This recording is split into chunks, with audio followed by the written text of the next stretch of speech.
Hey, this is Dilwong here, and today I'm going to review Furious 7, the seventh installment of the Fast and the Furious franchise.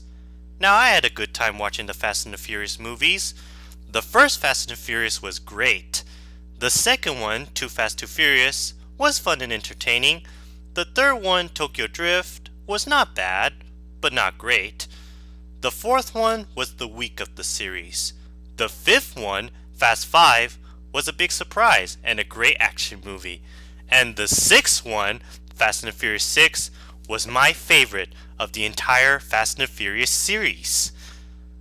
So I became excited to see the seventh Fast and the Furious movie ever since it was first announced. I became more and more excited when I saw the trailers, the TV spots, and the posters. Originally it was going to be released in summer 2014, but they decided to release it on April 2015 because Paul Walker died in a car accident around the Thanksgiving holiday. Now that I saw this film with my uncle in IMAX, what do I think of it? I think this is a fantastic action movie and also my favorite of the entire Fast and Furious franchise. Now I'm going to tell you why I enjoy this movie with no spoilers. Let's start with the story. The story of this movie took place after the events of the third film, Tokyo Drift.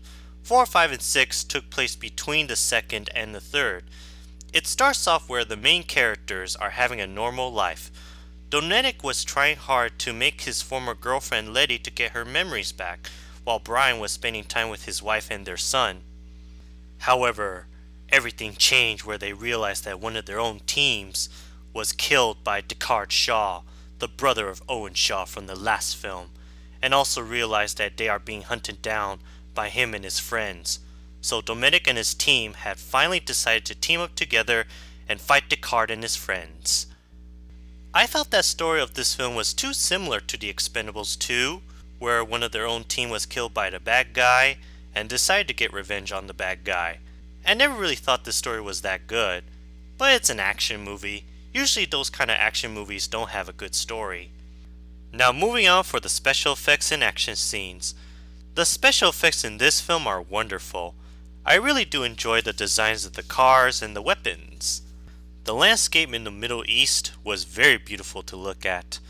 Also, due to Paul Walker's death, they decided to use both CGI and stuntmen, which were similar to Brandon Lee, who died during filming of The Crow, and Oliver Reed, who died during the making of Gladiator. As for the action scenes, it was very strong and intense. I really do enjoy the fight sequences, the car racing scene, the car chase scene, and the gun shooting scenes. The best part of this film is the fight between Letty and that lady who was one of the bodyguards of that rich Middle Eastern guy. Now for the acting, directing, and music. Let's start with Dominic Toretto, played once again by Vin Diesel. He did a great job playing this character, as he did in the previous films. Dominic Toretto was a guy who loves car racing and cares for his family and his team. He was tough and was good at fighting.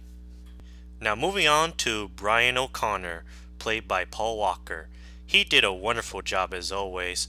Brian was an ex-cop who also enjoyed car racing and helps Dominic and their team to complete their mission and fight the bad guys, as well as loving his wife and son so much that he wants them to be safe. Then there's Dominic's former girlfriend, Letty, played by Michelle Rodriguez, who is from James Cameron's Avatar. Letty was a girl who lost her memories during the events of the fifth film.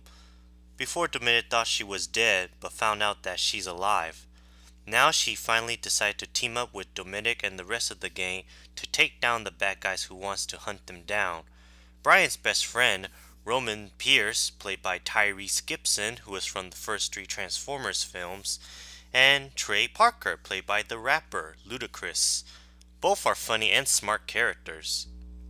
Mia, the wife of Brian, and the sister of Dominic, played by Jordina Brewster, did a good job as well.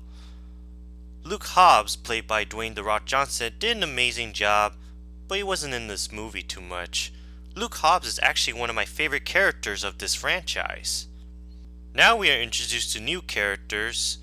Megan Ramsey, played by Natalie Emmanuel from Game of Thrones, and Frank Petty, played by Kurt Russell.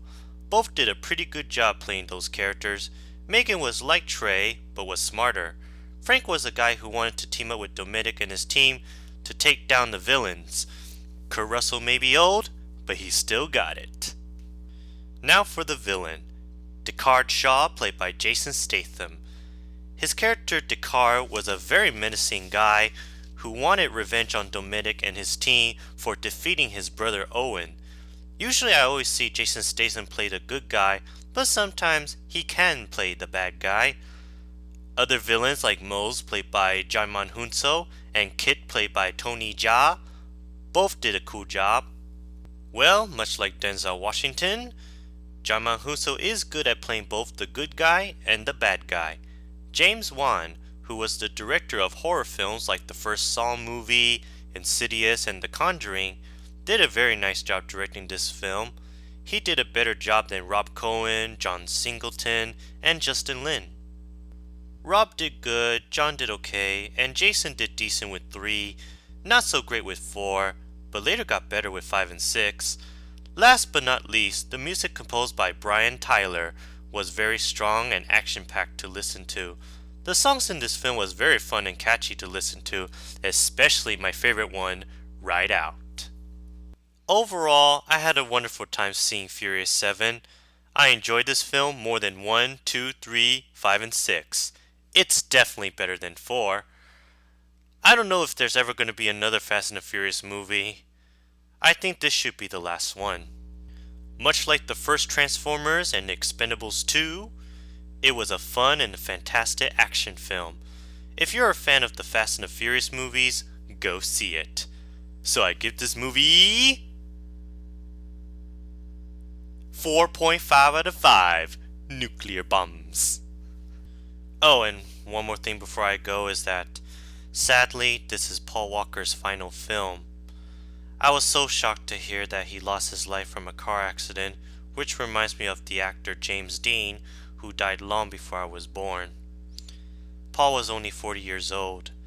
Rest in peace, Paul. The Fast and the Furious movies will never be the same without you.